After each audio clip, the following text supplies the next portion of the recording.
વર્ણિવેશરમણીય દર્શનમ મંદહાસરુચિરાનનાંબુજમ પૂજિતમ સુરુ નરોત્તમૈર્મુદા ધર્મનંદનમહં વિચિંતયે. અસતોમાં ષડગમય તમસોમાં જ્યોતિર્ગમય મૃત્યુર્મા અમૃતમ ગમય. ઓમ શાંતિ શાંતિ શાંતિ.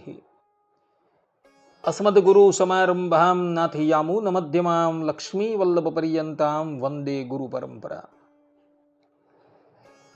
આજની જ્ઞાન સભાની અંદર પધારનારા બધા જ ભગવત ભક્તોને વેદાંતાચાર્ય, પુરાણ ઇતિહાસાચાર્ય, એમએ ફિલોસોફી શાસ્ત્રી રાકેશભાઈના હેતપૂર્વક જય સ્વામિનારાયણ.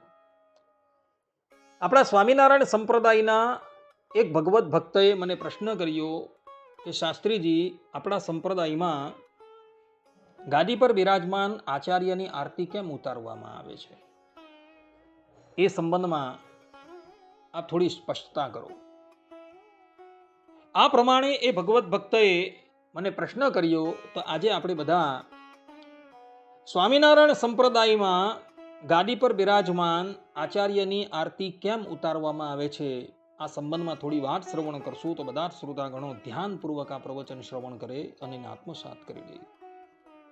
સર્વપ્રથમ આચાર્ય શબ્દનો અર્થ શું થાય તેના પર વિચાર કરીએ. તો આચાર્ય શબ્દની વ્યુત્પત્તિ કરતા વૈયાકરણીઓ કહે છે કે આ ચિનોતિ શાસ્ત્રાર્થાન આચરે સ્થાપયત્યપી સ્વયં આચરતે યસ્માદ આચાર્યસ્તેન ચોચ્યતે. અર્થાત કે જે શાસ્ત્રોના અર્થોનું અવલોકન કરી સ્વયં આચરણ કરી પોતાના શિષ્યોમાં એ આચરણને સ્થાપન કરે, એટલે માટે એ આચાર્ય કહેવામાં આવે છે. આ પ્રમાણે આચાર્ય શબ્દની નિરુક્તિ વૈયાકરણીઓએ કરેલી જોવા મળે છે. શાસ્ત્રોની અંદર જીવાત્માના અર્થાત કે મનુષ્યના 5 ગુરુ બતાવેલા છે. સર્વપ્રથમ ગુરુ છે એના માતા પિતા. બીજા ગુરુ છે એના વિદ્યાગુરુ, અર્થાત કે એને અધ્યાપન કરાવનારા વિદ્યાગુરુ. ત્રીજા ગુરુ છે મનુષ્યની પાસે યજ્ઞાદિક સંપાદન કરાવનારા ઋત્વિજ ગુરુ. ચોથા ગુરુ છે બ્રહ્મ વિદ્યા પ્રદાન કરનારા. અને 5મા ગુરુ છે મંત્ર ઉપદેશ કરનારા ગુરુ.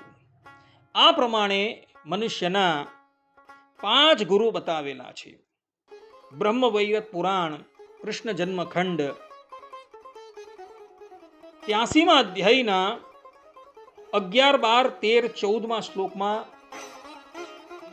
ભગવાન શ્રી કૃષ્ણ પોતાના સ્વમુખે કહે છે કે સર્વેષામ અપી વંદ્યાનામ પિતા ચૈવ મહાન ગુરુઃ પિતુ સત ગુણૈર્માતા માતુ ષટ ગુણૈઃ સુરઃ મંત્રદશ તંત્રદશ્ચૈવ સૂરાણામ ચ ચતુર્ગુણઃ નારાયણાશ્ચ ભવાન ગુરુઃ પ્રત્યક્ષ ઈશ્વરઃ ઉદ્દેશ્યે દીયતે તસ્મૈ સુરાયેતિ શ્રુતૌ શ્રુતમ પ્રત્યક્ષ ભોક્તા સ્વગુરુઃ સ્વયં દેહી જનાર્દનઃ ગુરુર બ્રહ્મા ગુરુર વિષ્ણુ ગુરુરેવ સ્વયં શિવઃ ગુરૌ ચ સર્વદેવાશ્ચ તિષ્ઠન્તિ સતતમ મુદા ગુરૌ તુષ્ટે હરિસ્તુષ્ટો યસ્મિન તુષ્ટે ચ દેવતા.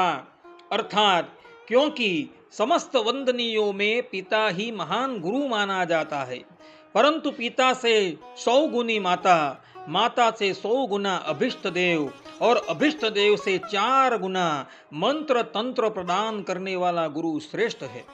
इसलिए मंत्र प्रदान करने वाला गुरु प्रत्यक्ष रूप में ऐश्वर्यशाली भगवान नारायण है. गुरु ही ब्रह्मा, गुरु ही विष्णु और गुरु ही स्वयं शिव है. सभी देवता गुरु में सदा हर्षपूर्वक निवास करते हैं. जिसके संतुष्ट होने पर सभी देवता संतुष्ट हो जाते हैं. वे श्री हरि भी गुरु के प्रसन्न होने पर प्रसन्न हो जाते हैं. आ प्रमाणे અહીં મંત્ર દાતા ગુરુની શ્રેષ્ઠતા ભગવાન શ્રી હરિ કરતા પણ સર્વોત્તમ બતાવેલી છે. અહીં સ્પષ્ટ રૂપે ભગવાન શ્રી કૃષ્ણ કહે છે કે મંત્ર આપનારા ગુરુ તો સાક્ષાત નારાયણ સ્વરૂપ છે. અને એની શ્રેષ્ઠતા તો નારાયણ કરતાં પણ સર્વોત્તમ છે. અને એટલે જ માટે બ્રહ્મવૈવત પુરાણ કૃષ્ણ જન્મખંડ 73મા અધ્યાયના 65મા શ્લોકમાં ભગવાન શ્રી કૃષ્ણ કહે છે કે ગુરુનામ મંત્રદહ સ્વયં, અર્થાત કે સભી ગુરુઓ મેં મંત્ર પ્રદાતા ગુરુ મેં હું. મનુષ્યના 5 ગુરુ જે બતાવેલા છે એ 5 ગુરુઓની અંદર પણ મંત્ર પ્રદાતા ગુરુ તરીકે ભગવાન શ્રી હરિ સ્વયં બિરાજમાન છે. શ્રીમદ ભાગવતના 11 સ્કંદમાં ભગવાન શ્રી કૃષ્ણ ઉદ્ધવજીને કહે છે કે આચાર્ય વિજાનિયાન મામ, અર્થાત કે આચાર્યને મારાથી પૃથક ક્યારેય પણ જાણતા નહીં. ગૌભીલ ધર્મસૂત્રમાં આચાર્ય ગૌભીલ કહે છે કે આચાર્યો શ્રેષ્ઠ ગુરુના, અર્થાત કે બધા જ ગુરુઓમાં આચાર્ય એ સર્વશ્રેષ્ઠ ગુરુ છે.